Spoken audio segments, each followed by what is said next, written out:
bahasa Arab ini adalah bahasa yang memiliki kosakata sangat banyak, kurang lebih 12 juta. Dan fitnah yang dimaksud di ayat tersebut itu artinya kesyirikan.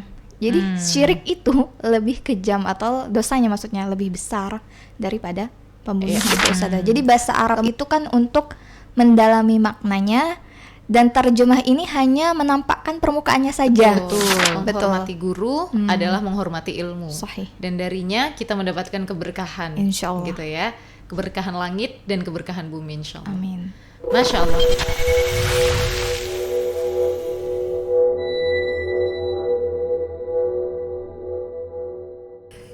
Assalamualaikum warahmatullahi wabarakatuh. Selamat datang teman-teman semua di Al-Asr Podcast, Jaudatul Lughah Miftahuddin. Bagusnya bahasa, kunci agama. Al-Asr Podcast, tempat di mana kita belajar, berbagi, menginspirasi melalui bahasa Arab dan juga ilmu-ilmu Islam lainnya. Baik, hari ini adalah hari yang spesial karena kita kedatangan tamu yang istimewa, seorang narasumber yang aktif berkecimpung di bidang bahasa Arab.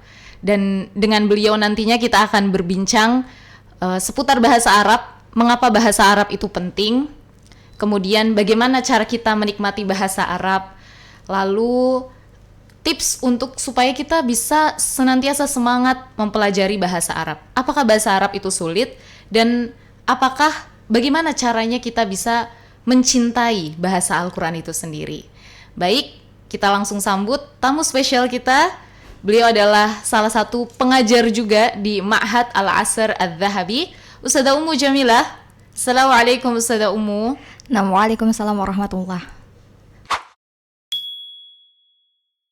Baik, kaifa haluki? Alhamdulillah bil khair, wa kaifa haluk anti? Bi khair, alhamdulillah. Sehat Ustadzah? Alhamdulillah bil khair. Sehat ya, alhamdulillah. Ustadzah Ummu ini adalah salah satu kawan perjuangan kami dulu ya di Lipia ketika kami sama-sama mengenyam pendidikan di Lipia Jakarta, Masya Allah. Dan beliau dulu ini adalah salah satu sesi sibuk kalau di kelas. Jadi dulu beliau adalah seorang wakil ketua kelas. Jadi yang paling sibuk itu 2 orang biasanya, ketua sama wakil ketua, gitu ya Ustazah ya. Karena memang dosen-dosen itu banyak meminta tolong kepada wakil sama ketuanya juga gitu ya. Ustadzah Ummu ini cukup aktif di bidang pendidikan bahasa Arab ya Ustadzah ya. Kalau boleh tahu sudah berapa lama mengajar bahasa Arab Ustadzah? Alhamdulillah Ana mulai berkecimpung di dunia mengajar bahasa Arab ini dari tahun 2013 sampai sekarang. Tahun 2013 sampai sekarang, Masya Allah, berarti sudah kurang lebih 12 tahun ya? Kurang lebih 12 tahun. Cukup lama juga ya? Kalau anak tuh udah mau masuk SMP ya. Iya betul. Terus kenapa memilih bidang pengajaran bahasa Arab Ustazah? Kan banyak aspek atau kesempatan yang lain ya, bidang-bidang yang lain, tapi kenapa memilih pendidikan bahasa Arab? Pertanyaannya kenapa memilih bidang mengajar bahasa Arab, profesi mengajar. Yang pertama Ana mau jawab dulu kenapa Ana memilih profesi mengajar ya. Karena menurut Ana pribadi profesi mengajar ini adalah profesi yang paling ideal, paling cocok untuk seorang perempuan, apalagi muslimah. Karena sesuai dengan fitrahnya wanita, sesuai dengan fitrahnya perempuan yang mempunyai sifat nurturing gitu ya, merawat gitu kan, lebih ngemong. Itu sangat dibutuhkan di dunia pendidikan. Ini kan kalau sejalan dengan fitrahnya itu kan lebih mudah. Nah, sedangkan dalam dunia pendidikan sendiri itu kita bukan hanya mentransfer ilmu, tetapi juga bagaimana caranya membentuk karakter, menanamkan nilai-nilai moral kepada peserta didik. Jadi Ana merasa mengajar ini paling aman dan paling cocok untuk wanita. Apalagi kalau di lingkungan pendidikan itu kan insya Allah lebih terjaga ya, lebih aman. Ini cocok buat perempuan. Kemudian yang kedua, kenapa bahasa Arab? Bahasa Arab yang pertama karena Ana suka bahasa Arab.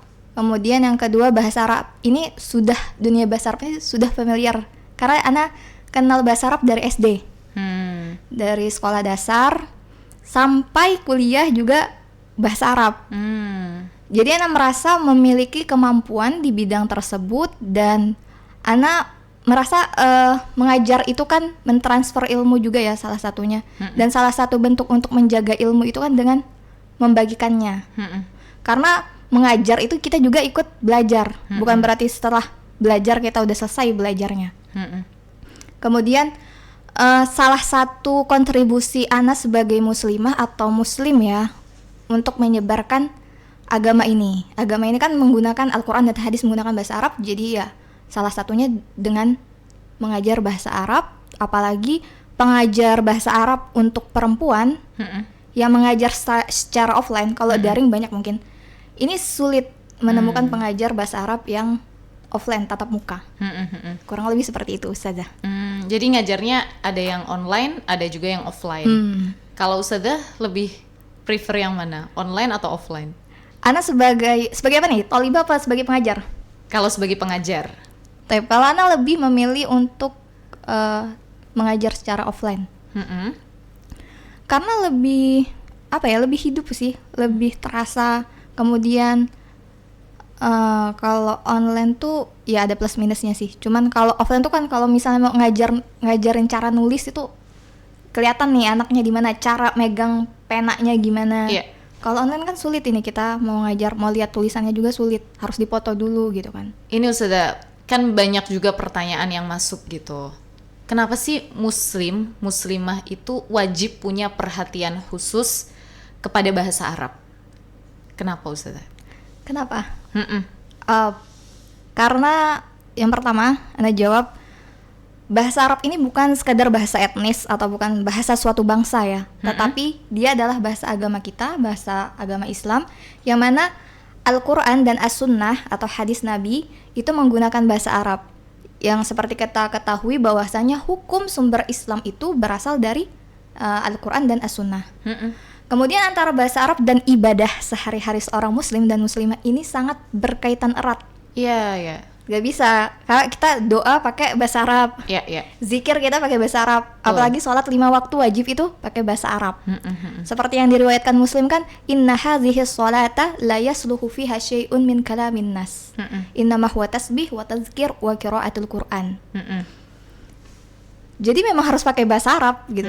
Kalau misalnya sholat, itu kan sholat bacanya dari awal, dari takbir Allahu Akbar sampai salam itu kan menggunakan bahasa Arab. Nah, gerakan-gerakan itu kalau dulu waktu anak masih kecil ya, belum mengerti bahasa Arab ya, nama juga anak-anak, itu sekedar hafalan. Jadi mujarad hafalan aja. Tapi mikir juga sih kayak lama-lama ini kalau hafalan sebenarnya yang anak baca ini dalam bacaan sholat anak ini apa ya, kayak gitu kan, kayak seperti membaca mantra. Mantra kan kita nggak tahu ya. Ya kita juga nggak belajar mantra sih sebenarnya. Nah, kurang lebih seperti itu. Kalau kita tahu kan maknanya apa, artinya apa, itu menambah nilai kekhusyuan dalam sholat kita, insya Allah. Ya, karena memang bahasa Islam itu kan mengunggulkan bahasa Arab ya Ustazah, supaya ibadah kita itu bisa lebih khusyuk, bisa lebih dekat dengan Allah ketika kita khusyuk gitu ya, dan rasanya akan semakin tenang dan semakin nyaman ketika kita bisa memahami apa yang kita katakan, apa yang kita panjatkan seperti itu ya dalam ibadah keseharian kita. Masya Allah. Oke Ustazah, sementara ini saya kan seringkali dapat curhatan bahwasanya bahasa Arab ini terasa sulit gitu bagi sebagian orang gitu. Nah, terus akhirnya banyak yang merasa tidak sanggup dan akhirnya berguguran dan mereka tidak melanjutkan lagi gitu. Jadi kayak misalkan Ustazah, seorang muslim, balik lagi ke pertanyaan yang tadi Ustazah, bahwasanya kenapa seorang muslim ataupun muslimah wajib memiliki perhatian khusus terhadap bahasa Arab? Karena memang kitab suci Al-Quran itu sendiri, panduan hidup kita juga, sabda Rasulullah SAW itu kan memang menggunakan bahasa Arab. Dan saya juga pernah mendengar bahwasanya satu-satunya kitab samawi itu yang punya bahasa asli khusus itu adalah Al-Quran. Sementara kalau kitab-kitab yang lain itu diterjemahkan versi daerah masing-masing seperti itu. Sementara Al-Quran itu kan dia punya pakem Ustazah. Bahasa kitabnya isinya adalah menggunakan bahasa Arab dimanapun itu.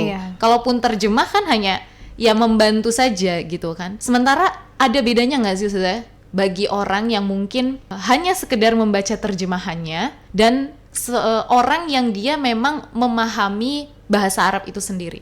Tentunya terjemah itu ada perbedaan antara yang mengetahui sudah mempelajari bahasa Arab dengan orang yang hanya membaca terjemah. Karena dalam terjemah sendiri itu ada keterbatasan.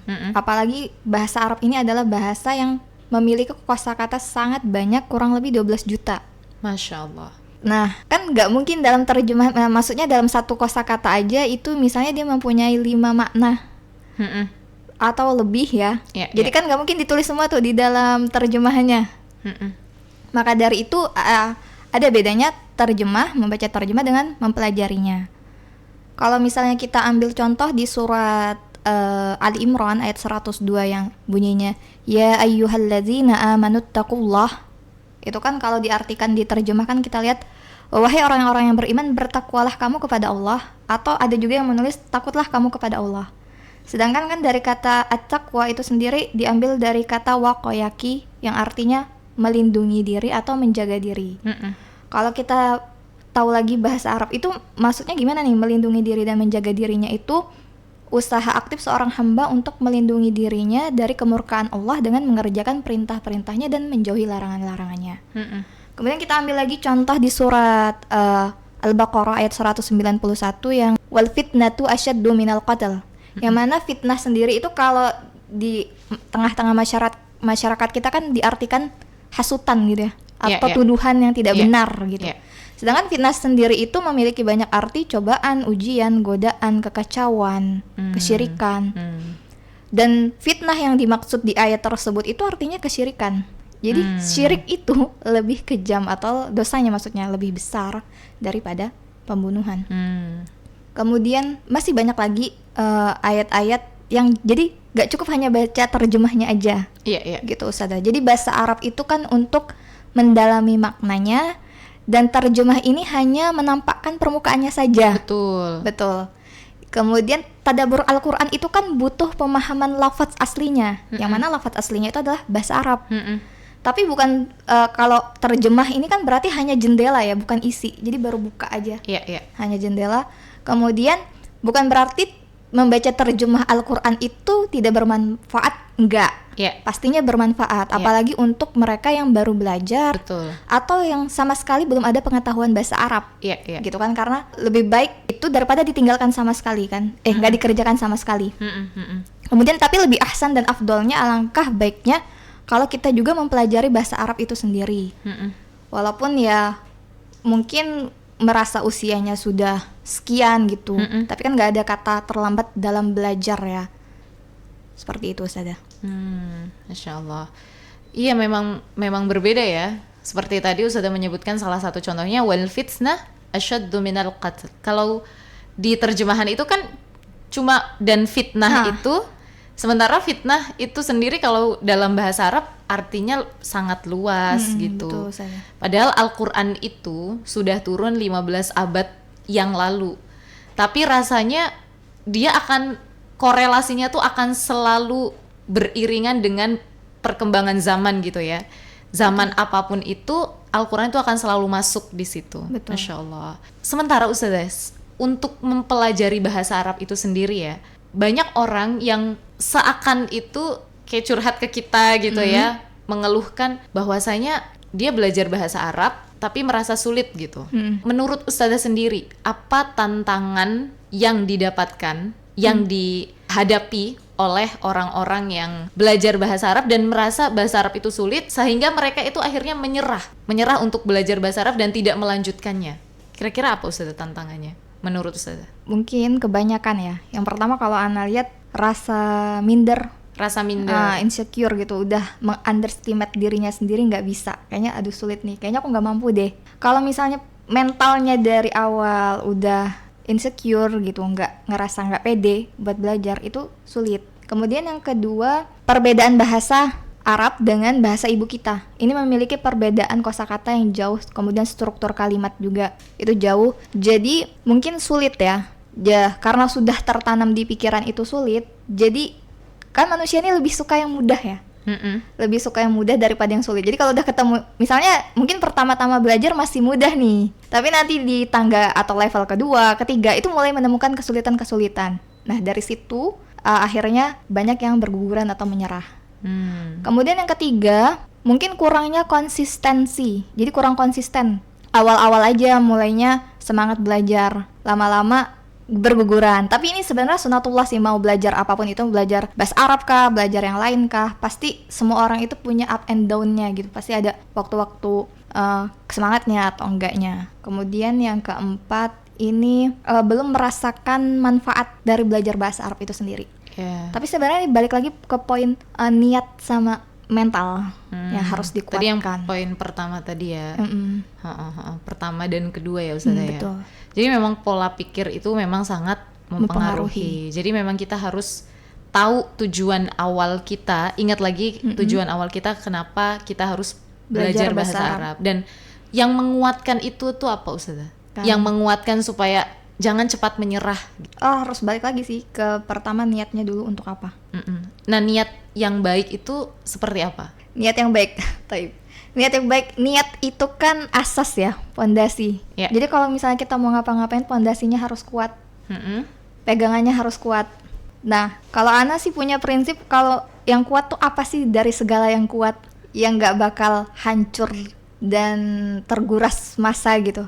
Gak ada, sebenarnya ya di dunia ini gak ada yang abadi ya Ustazah ya. Ya cuman Allah gitu. Jadi ya memang dimanapun niatnya harus karena Allah. Niat karena Allah itu kan kita pengen Allah tuh apa? Kita tuh pengen Allah itu pengen apa dari kita? Kita tuh pengen dapet cintanya Allah gitu. Kita pengen supaya Allah itu senantiasa dekat atau gimana Ustazah? Niat karena Allah, karena maksudnya hidup di dunia ini buat apa gitu. Tujuan akhir kita tuh apa? Tujuan akhirnya pastinya sebagai seorang muslim atau muslimah itu adalah surga. Surga itu didapatkan dengan bagaimana? Dengan mencari pahala sebanyak-banyaknya dan amalan-amalan yang diridhoi Allah, yang Allah terima gitu. Nah, berarti kan dari situ dengan bahasa Arab itu sendiri membuka jalan untuk memahami agama ini dan bagaimana cara beramal yang baik dan benar, sehingga dari situ kita bisa beramal dan mengumpulkan amalan-amalan yang sesuai dengan Al-Quran dan As-Sunnah yang mungkin awal mulanya itu dari belajar bahasa Arab. Sementara dari Ustazah sendiri, kalau tantangan sebagai pengajar di era modern seperti sekarang ini tuh apa? Tantangan di era modern banyak ya, terutama yang berhubungan dengan teknologi. Jadi mungkin distraksi teknologi yang ada ya, itu membuat manusia lebih menyukai scrolling daripada harus membuka buku. Apalagi maksudnya nih mau dibuka buku Nahwu Shorof nih. Maksudnya buku yang lain aja yang enteng, yang ringan-ringan itu malas gitu. Lebih baik scrolling daripada buka buku. Kemudian yang kedua, media pembelajaran. Sama sih, masih terikat sama teknologi tadi. Karena manusia itu juga lebih senang sama sesuatu yang dibalut dengan visual. Jadi maksudnya itu bisa dilihat gitu. Makanya kenapa orang lebih suka nonton. Kemudian tapi tontonannya tuh sebenarnya yang pendek-pendek gitu Ustazah, yang durasinya singkat-singkat. Itu karena manusia tuh gampang bosan dan maunya yang cepat, yang praktis. Makanya kalau Instagram itu muncul story atau reels cuman 30 detik, 1 menit, 2 menit itu suka manusia. Itu mungkin gimana jadi kita sebagai pengajar itu mengemas pelajaran bahasa Arab ini dengan menggunakan multimedia yang ada. Kemudian yang ketiga, peran ganda guru. Peran ganda guru. Peran ganda pengajar. Maksudnya gimana itu Ustazah? Jadi sekarang pengajar bukan hanya mengajar. Jadi bagaimana caranya pengajar ini memotivasi para peserta didik untuk tetap semangat, atau kadang juga jadi fasilitator dan juga konselor buat para peserta didik. Jadi siap menerima curhatan-curhatan ya. Betul. Dan yang terakhir itu ada ketersediaannya konten instan.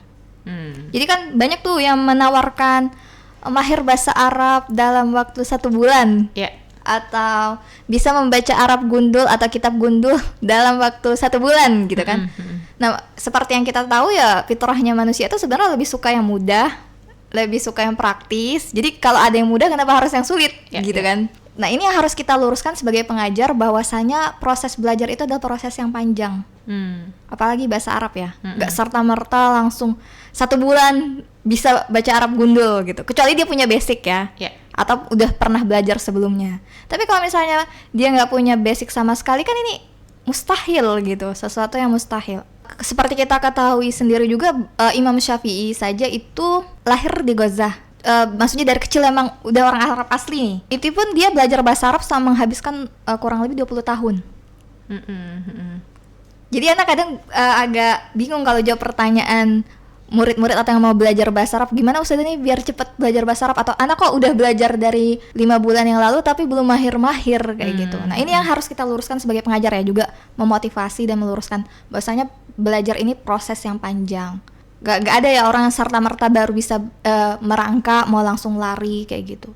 Tapi percayalah, segala sesuatu yang sulit didapatkan itu sulit buat hilangnya. Tapi kita berharap semoga nggak hilang ya. Taib.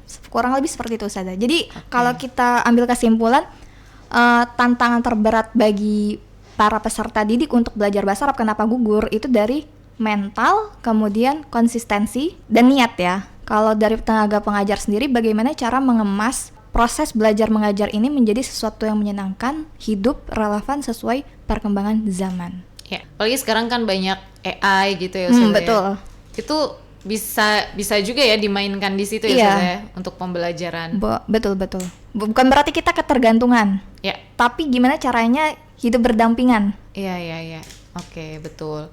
Apalagi sekarang itu kan Masya Allah ya, sekarang orang tuh mau nyari apa tinggal googling, mau nyari apa tanya ChatGPT gitu. Rasa-rasanya tidak menyisakan ruang yang ingin tahunya tuh lebih besar, dan dengan itu bisa bertanya dengan guru gitu. Salah satu termasuk karena gampang ya nyarinya ya. Iya. Jadi tuh udah terbiasa mudah, gampang, otak itu jadi berkurang cara buat mau menganalisa sesuatu. Makanya literasi kita jadi rendah gitu.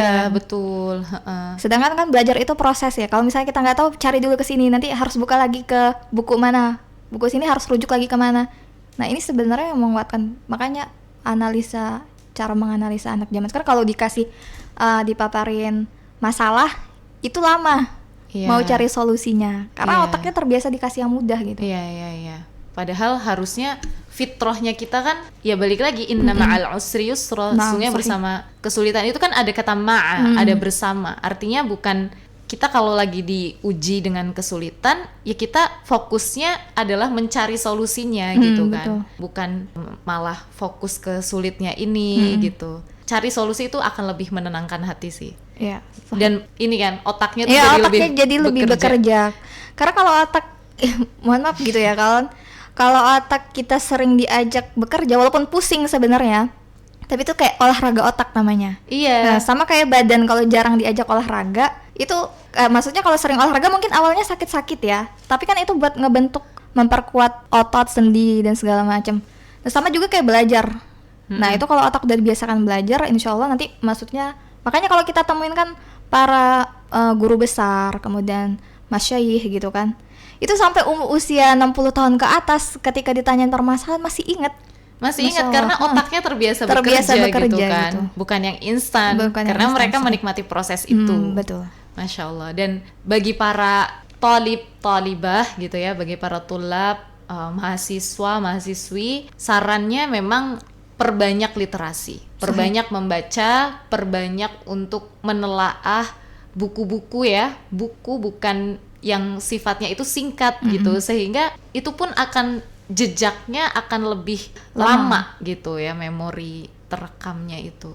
Baik, Ustazah bisa nggak bagikan tips praktis untuk belajar bahasa Arab supaya menyenangkan dan merasa lebih mencintai bahasa Arab itu sendiri, Ustazah? Kalau tips praktis, anak kurang tahu ini praktis apa enggak, tapi kurang lebih nggak panjang. Yang pertama ya itu balik lagi ke niat, harus niat karena Allah. Ya kan, segala sesuatu yang diniatkan karena Allah kan insya Allah bernilai ibadah. Walaupun nanti perjalanannya sambil nangis-nangis gitu, tapi semoga tangisannya itu tangisan yang bisa memberatkan timbangan untuk masuk ke surga. Amin ya robbal alamin. Kemudian yang kedua, belajar dengan rasa. Jadi bukan karena aturan gitu, misalnya karena disuruh bapak atau karena peraturan sekolah, tapi harus rasa, memang harus disukai mau nggak mau dengan perasaan. Karena kalau misalnya kita main pakai perasaan itu kan lebih mengena ya. Yang ketiga, menjadikannya bagian dalam keseharian kita. Menjadikan bagian dalam keseharian kita, seperti contohnya kita nih udah belajar beberapa kosakata, misalnya pintu, babun gitu. Ketiklah, kemudian di print, tulis babun dan ditempel di pintu. Jadi ketika ngeliat pintu, oh ini babun nih. Kemudian dapurnya kan ada juga tulisannya kitchen gitu ya, ganti jadi bahasa Arab gitu, matbah, atau WC itu diganti jadi hammam, kamar mandi. Kemudian yang keempat, konsisten, belajar walaupun sedikit, luangkan waktu belajar itu 10-15 menit lah kalau masih awal-awal ya, nggak langsung harus sehari sejam atau 2 jam. Masa sih dari 24 jam nggak bisa ngeluangin waktunya untuk belajar bahasa Arab, bukan bahasa Arab sih, untuk kan bahasa Arab ini untuk mempelajari agama ya. Berarti kan masa sih dari 24 jam itu nggak ada buat belajar agama, nggak mungkin kan. Nah itu lebih baik konsisten daripada 2 jam sehari kemudian baru belajar lagi seminggu kemudian. Berarti yang kelima, mencari komunitas. Karena kan belajar bahasa Arab ini ngomong ya, berbicara. Kalau sendiri ini susah, harus ada lawan bicaranya. Jadi gimana join ke komunitas yang juga belajar bahasa Arab, atau bisa bergabung dengan Ma'had Al-Azhar Az-Zahabi. Jadi promosi ya. Tapi memang harus cari komunitas sih. Dimanapun kita tuh harus cari circle yang baik. Apalagi maksudnya ini yang mau kita tujukan surga. Nah surga kan berat, jalan menuju surga tuh berat kalau sendiri. Nah kalau sama-sama insya Allah lebih mudah. Amin. Iya, semoga dipertemukan dengan circle yang baik itu. Amin. Lalu Ustazah, menurut Anti metode apa yang paling efektif untuk belajar bahasa Arab? Ta'bir syafawi yang pertama, yaitu komunikasi ya. Gak apa-apa, walaupun baru sedikit langsung dipraktekkan ngomong. Misalnya baru kata syukron, terima kasih gitu. Itu nggak apa-apa. Jadi nanti kalau misalnya udah abis mau ngomong terima kasih ke orang, itu bukan terima kasih lagi, syukron. Itu bukan sok-sokan ya, tapi kan mengamalkan gitu. Tapi ya lihat-lihat tempat juga. Kemudian yang kedua, contextual learning, yang mana belajar sesuai dengan kebutuhan sehari-hari. Jangan langsung ke materi yang berat, yang sehari-hari aja. Gimana cara ngucapin selamat pagi, gimana cara ngucapin kalau saya lapar, gimana cara ngucapin selamat malam, selamat sore, dan sebagainya. Kemudian yang ketiga, tadarruj, yaitu step by step. Yang pertama adalah istima' atau listening.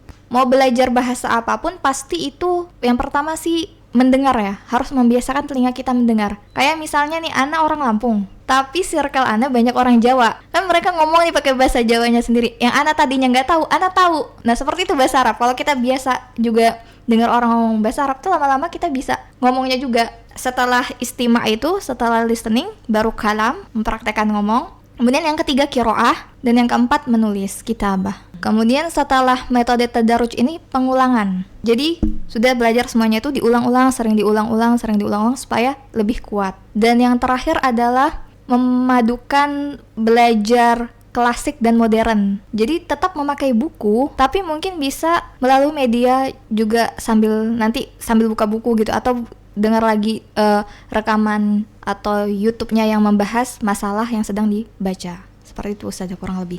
Masya Allah, menarik ya Ustazah. Lalu kemudian kalau bahasa Arab ini peluang untuk dakwah, ilmu, dan juga karir itu seperti apa Ustazah? Kalau belajar bahasa Arab sendiri, peluang untuk dakwah, ilmu, sama karir ya. Kalau dakwah pastinya ya, karena bahasa Arab sudah, si pendakwah ini sudah belajar bahasa Arab, pastinya kan lebih mudah untuk memahami Al-Quran dan hadis, yang mana itu adalah sumber kita belajar agama Islam. Nah nanti kan berarti dakwahnya itu akan lebih kuat ya, bukan hanya sekadar membaca buku-buku terjemah, tapi langsung ke sumber aslinya. Kemudian juga ini bisa menjadi jalan dakwah, menyebarkan dakwah lebih luas. Karena bahasa Arab sendiri ini adalah bahasa internasionalnya kaum muslimin. Kemudian yang ketiga, membangun kepercayaan audiens atau jamaah. Kalau pembicaranya atau narasumbernya sudah bisa bahasa Arab, ini kan memberi kepercayaan jamaah untuk mendengarkan apa yang dikatakan gitu kan, lebih percaya gitu kan. Kemudian kalau untuk peluang ilmu sendiri, tentunya bahasa Arab ini adalah kunci literatur klasik ya, yang mana kita tahu kutubut turas atau buku-buku ulama zaman dahulu. Kan kalau kita cuma baca Al-Quran sama hadis itu kan harus ada penjelasannya. Nah itu buku-buku yang membedah entah masalah akidah, tafsir, fikih, usul fiqh, itu ditulis oleh ulama zaman dulu hingga ulama zaman sekarang tuh bakal memakai bahasa Arab. Jadi itu awal memang harus belajar bahasa Arab dulu kuncinya. Kemudian kalau untuk jenjang karir itu banyak sekali ya yang berhubungan dengan bahasa Arab. Yang pertama pastinya mengajar lagi, mengajar bahasa Arab. Kemudian yang kedua penerjemah. Ketiga dunia profesional. Banyak perusahaan Timur Tengah itu yang mencari tenaga kerja yang bisa bahasa Arab. Misalnya dia punya skill di bidang komputer atau di bidang perdagangan, tapi yang dibutuhkan juga yang bisa bahasa Arab. Kemudian di dunia internasional bisa bekerja di kedutaan atau diplomat atau di NGO, itu juga bisa. Kemudian konten creator menggunakan bahasa Arab. Soalnya kan kalau bahasa Inggris sudah banyak ya. Bahasa Arab ini bisa menjadi peluang karir. Dan yang terakhir bisa jadi penulis juga ya. Penulis bisa penulis juga bahasa Arab. Tapi apapun itu profesinya ya, kalau misalnya bisa bahasa Arab ya memang dicari perusahaan Timur Tengah, perusahaan yang menggunakan bahasa Arab itu ada peluangnya. Tapi balik lagi kita sebenarnya belajar bahasa Arab ini bukan untuk profesi tujuan utamanya, karena untuk belajar yang paling utama, untuk memahami din ini. Iya, kalau sebagaimana petunjuk dari Nabi Shallallahu Alaihi Wasallam, kalau kita ngejar untuk akhirat, insya Allah dunia itu akan datang dengan tertunduk gitu ya. Betul. Masya Allah. Oke Ustazah, kita ada sebuah games maklumat tarifah. Ini cukup sulit. Iya, kita ada maklumat tarifah Ustazah, fun fact. Nanti Ustazah tinggal menjawab saja dengan cepat. Taib.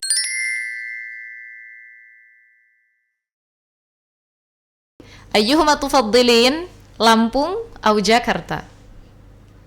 Kalau pas bisa nggak? Pilih salah satu ya. Kayak ayah dan ibu gitu kalau pertanyaan Lampung dan Jakarta, Ana dari dulu sih sebenarnya udah sering ya, tapi Ana bingung milihnya.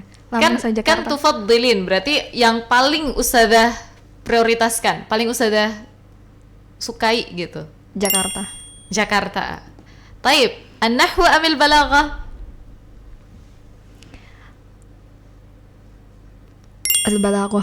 Al-balaghah. At-tabakh amin naum? An-naum. Enggak. At-tabakh. Jadi at-tabakh apa an-naum? At-tabakh. Kalau naum itu kan pasti ya. Kebutuhan. Taib. Sada, karena profesi antum sebagai pengajar di bidang bahasa Arab, menurut antum lebih mudah mengajar murid yang dia belum punya basic sama sekali, masih pure gitu ya, atau murid yang memang sebelumnya sudah ada bekal? Sebenarnya bukan tergantung lebih sulit yang belum punya basic atau yang sudah ada bekal. Tergantung karakternya. Jadi si murid ini ada kesungguhan nggak mau belajar. Kalau misalnya mau dia punya basic bahasa Arab nih atau dia pintar, tapi dia meremehkan ilmu, nah itu sulit sih. Lebih sulit ngajarin orang yang kayak sok tahu gitu, atau dia nggak punya adab-adab dalam ilmu, itu sulit. Apalagi misalnya kayak males-malesan gitu, walaupun dia pintar itu nggak bisa sih. Kalau misalnya dia nggak ada basic tapi dia punya keinginan yang kuat, dia tahu cara menghormati ilmu, ini lebih mudah buat kita sebagai pengajar. Betul. Menghormati guru adalah menghormati ilmu. Sahih. Dan darinya kita mendapatkan keberkahan. Insyaallah. Gitu ya. Keberkahan langit dan keberkahan bumi, insyaallah. Amin. Masya Allah. Oke, sudah satu pesan buat sahabat Al-Azhar di rumah supaya semangat dalam belajar bahasa Arab dan bisa mencintai bahasa Arab ini, terpatri di dalam hati gitu. Biar semangat belajar bahasa Arab, yang pertama memang harus diniatkan karena Allah. Tujuan kita hidup di dunia ini apa? Goalsnya pastinya kalau sebagai seorang muslim adalah surga. Kalau misalnya memang mau surga, tapi pastinya mau surga ya, itu harus ya belajar bahasa Arab, karena kan kunci memahami agama ini adalah dengan bahasa Arab. Karena seperti kaidah usul, ma la yatimul wajibu illa bihi fahuwa wajib. Segala sesuatu yang mana kewajiban itu nggak bisa sempurna tanpanya, ya berarti dia tuh wajib. Kayak misalnya kita mau ke Lampung harus ngelewatin laut. Nah, ibaratnya laut ini bahasa Arab ya. Jadi mau nggak mau kan kalau mau nyampe ke Lampung harus nyebrang laut. Seperti itu. Dan percayalah, sesulit apapun itu, ya dunia ini memang tempat ujian. belajar itu memang sulit. Kalau mudah pasti sudah banyak orang yang memilih belajar. Dan segala sesuatu yang indah, surga itu kan indah, pasti jalannya sulit. Tapi bukan berarti sulit gak bisa. Seperti yang tadi Anti bilang ya, fa inna ma'al usri yusra. Bukan Anti aja sih bilang, maksudnya seperti firman Allah. Tapi itu aja sih pesannya. Masya Allah gitu. Semangat ya buat selalu mencintai bahasa Arab, karena bahasa Arab ini adalah bahasa yang punya banyak sekali keistimewaan ya Ustazah ya. Dan semoga teman-teman dikuatkan di jalan ini, jalan para penuntut ilmu, jalan para orang-orang yang insya Allah semangat meraih surga. Nanti kita ketemu bareng-bareng, semoga Allah izinkan kita ketemu di surganya ya. Amin ya Allah.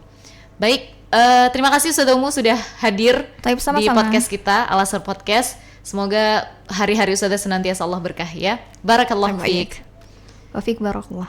Dan buat teman-teman sahabat Al-Azhar Podcast yang ada di rumah, jangan lupa untuk share, like, dan komen konten ini, podcast ini. Semoga bermanfaat. Bagikan seluas-luasnya, semoga banyak teman-teman yang ikut tercerahkan dari podcast ini.